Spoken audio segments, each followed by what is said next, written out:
Imagine waking up a few decades ago. The year is, say, 1995. Your alarm clock is a boxy, red-numbered tyrant that buzzes loudly. You smack it off. To get the news, you have to wait for the paperboy to toss a newspaper onto your driveway, or you turn on the television at a specific time. If you want to listen to music while you make breakfast, you might pop a CD into a player. Need directions to a new place?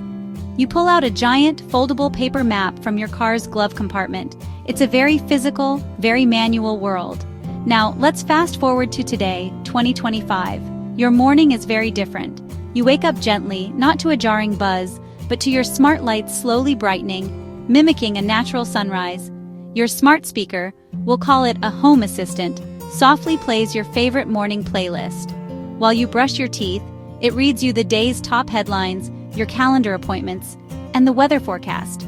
You don't have to look for any of this information. It comes to you. As you get ready to leave, you ask your phone for the fastest route to your destination, and it instantly calculates the best way, avoiding traffic jams that just appeared minutes ago. The world is now connected, intelligent, and helpful. This incredible change didn't happen by magic. It happened because of science and engineering. It's the result of many different technologies that have been developed, improved, and connected over time. Think about it. The first morning was all about separate single-purpose objects, an alarm clock, a newspaper, a map. The second morning is about a network of smart devices that talk to each other and to the vast world of the internet. This network is designed to understand you and make your life easier. It anticipates your needs and provides solutions before you even have to ask. It's a fundamental shift in how we interact with the world around us. This essay is our journey into understanding these amazing new tools. We're going to explore the big ideas that are shaping our present and building our future. We will look at artificial intelligence, tiny robots, super-fast computers, and so much more. This isn't science fiction. This is the world we live in right now, and it's just the beginning. So, what is this thing called artificial intelligence, or AI? Put simply, AI is the science of making computers smart. We are trying to teach machines to think, learn, and solve problems. Think about how you learn. You see things, you listen, you read, you experience the world. Over time, you get better at understanding things and making decisions. AI researchers are building computer programs, algorithms, that can analyze huge amounts of information, recognize patterns, and make predictions or decisions. It's like giving a computer a brain. You probably use AI every single day without even realizing it. Video recommendations, that's AI at work. It learned what you enjoy from your watch history. Voice assistants, AI understands your words and finds answers. Spam filters, AI spots junk mail and moves it out of your inbox. AI is the invisible assistant powering apps and services. There are different levels of AI. Today we have narrow AI, great at one specific task. Example, world's best chess player, but it can't drive or write poetry. The big dream is general AI, AGI. AGI would have flexible, creative intelligence like humans. It could handle cooking, composing music, or discovering new laws of physics. We aren't there yet, but breakthroughs move us closer. The goal isn't to replace humans, it's to augment us. A tool to help us work better, live healthier, and solve massive problems. Artificial intelligence is one of the most powerful tools we've created. It's a partner in our progress. Let's talk about the Internet of Things, or IoT for short. This sounds complicated, but the idea is actually very simple. It means connecting everyday objects to the internet. Think about all the things around you. Your lights, your refrigerator, your watch, your car, even your shoes. Now imagine if all those things had tiny little sensors and could connect to the internet to send and receive information. That's the Internet of Things. It's about creating a giant network of connected devices that can talk to each other and to us, making our world smarter, more responsive, and more efficient. You are already living in the world of IoT. Your smartwatch that tracks your steps, your heart rate, and sends that data to your phone is an IoT device, a smart thermostat that you can control from your phone while you're away from home. It learns your schedule and adjusts the temperature automatically to save energy.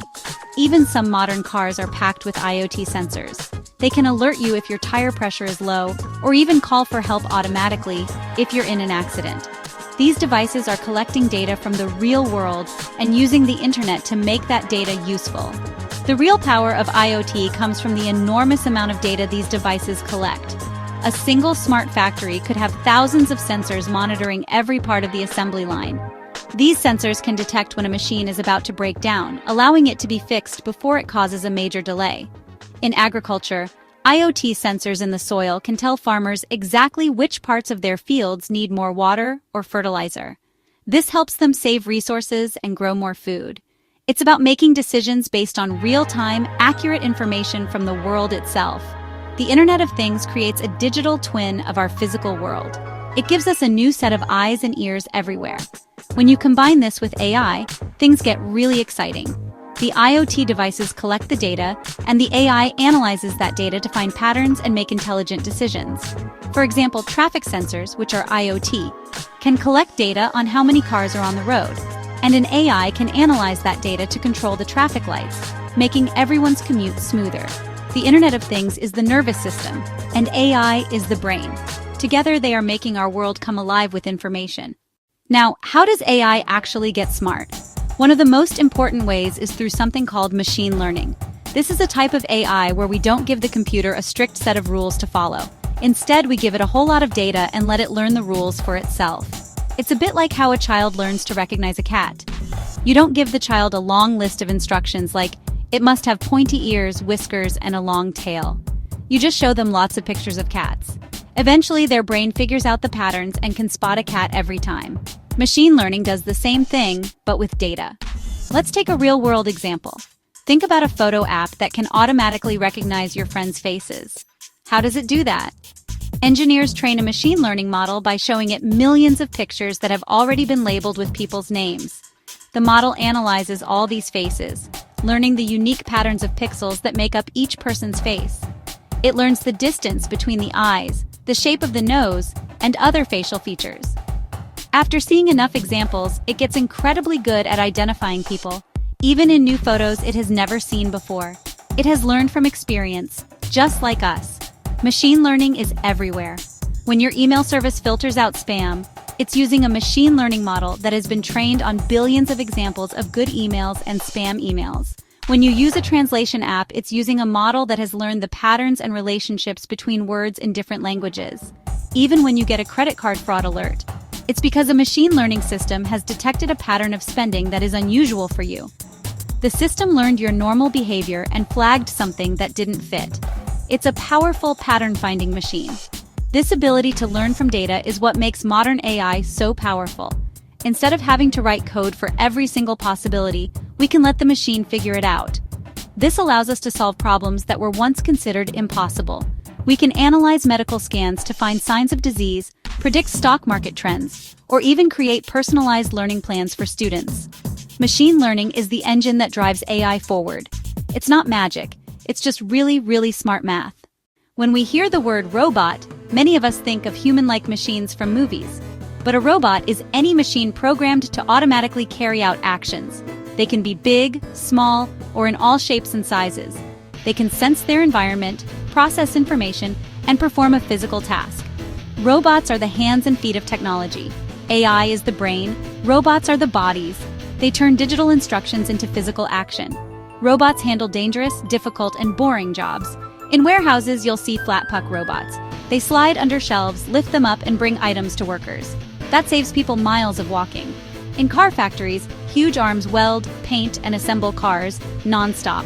Robots do heavy lifting and repetitive work, freeing humans for creative, complex problems. In hospitals, surgical robots let surgeons make tiny, precise incisions. That means less pain, smaller scars, and faster recoveries. UV robots disinfect rooms, cutting germ spread. Rovers explore other planets, Perseverance, Curiosity, acting as our remote geologists, exploring a world millions of miles away. The future is collaboration, humans and cobots side by side. Cobots are aware of people. Sensors let them slow down or stop if someone gets too close. Imagine a worker and a robotic arm lifting a beam together, or a lab tech assisted by a delicate handling robot. Robots aren't just tools, they're partners helping us build, heal, and explore. Now let's shrink down, way down. Let's talk about two fields that work on a very small scale: nanotechnology and biotechnology. Nanotechnology is the science of building things at the atomic and molecular level. A nanometer is 1/1000th of a meter. If a marble were 1 nanometer, the entire Earth would be about 1 meter wide. By working at this tiny scale, we can create new materials and devices with amazing properties.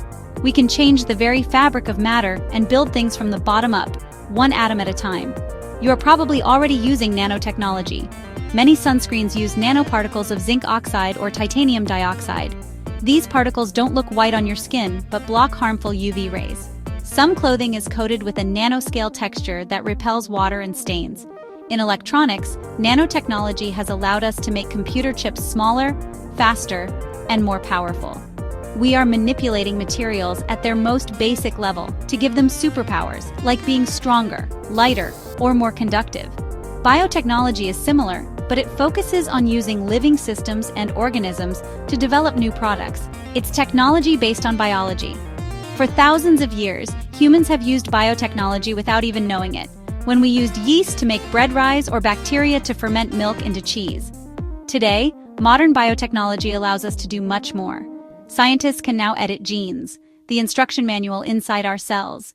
This has led to incredible breakthroughs, like creating crops that are more resistant to disease or developing new medicines, such as insulin, using genetically modified bacteria. The most exciting things happen when nanotechnology and biotechnology come together. Imagine tiny nanobots, smaller than a single cell, that can be injected into your bloodstream. These nanobots could be programmed to hunt down and destroy cancer cells while leaving healthy cells unharmed. By combining the precision of nanotechnology with the complexity of biology, we are opening up a new frontier in medicine, materials science, and environmental protection. So far, we've talked about computers that are getting smarter and smaller. Now let's talk about computers that work in a completely different, almost magical way. Let's talk about quantum computing. Your laptop, your phone, all the computers we've used for the last 50 years are called classical computers. They store and process information using bits. A bit is like a light switch. It can be either on or off, a 1 or a 0. Streaming movies, sending emails are just based on manipulating billions of these simple ones and zeros. Quantum computers are different. They're based on the strange and wonderful rules of quantum mechanics, the super tiny world of atoms and particles. Instead of bits, quantum computers use qubits. A qubit is not just on or off. Superposition, a qubit can be a 1, a 0, or both at the same time. Entanglement, qubits can be linked together in a special way. Change one entangled qubit, the other changes instantly, no matter the distance. It's weird, but true. Many states at once gives quantum computers a massive advantage for some problems. Imagine you're trying to find your way out of a huge maze. A classical computer would try every path one by one. That could take millions of years for complex mazes. A quantum computer can explore all paths at once. It could solve the maze in minutes or seconds. Incredible speed up for specific complex calculations.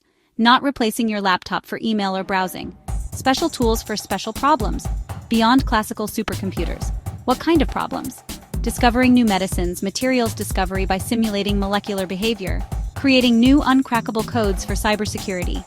Optimizing incredibly complex systems like global shipping logistics and financial markets. Quantum computing is still in its early days, but it promises to be a revolution for science and discovery. None of these technologies exist in a vacuum. They aren't separate, lonely islands of innovation. Their true power is unleashed when they are connected and work together. Think of them as members of a super talented team, where each member has a unique skill. When they combine their strengths, they can achieve things that would be impossible for any one of them alone. This synergy is what drives the incredible changes we see today. It's a beautiful symphony of science and engineering. Let's trace a single piece of information. Imagine a smart farm. An IoT sensor in the soil, Internet of Things, measures the moisture level and detects a specific nutrient is low. It sends this tiny piece of data to the cloud. In the cloud, an AI program, which has learned from years of agricultural data, machine learning, analyzes this information. It combines that with the weather forecast, the type of crop, and the time of year. The AI decides this part of the field needs a precise amount of water and a special nutrient mix. It's a complex decision made in a split second. Now the action begins. The AI sends a command to a robotic drone. The drone flies to the exact spot identified by the AI. It uses advanced sensors and GPS to navigate. It sprays just the right amount of water and nutrients, no more and no less. This process is incredibly efficient. It saves water, reduces the use of chemicals, and helps the farmer grow more food. The sensor collected the data. The AI made a smart decision. The robot took physical action. It's a perfect example of IoT, AI, and robotics working in harmony. And it goes even deeper.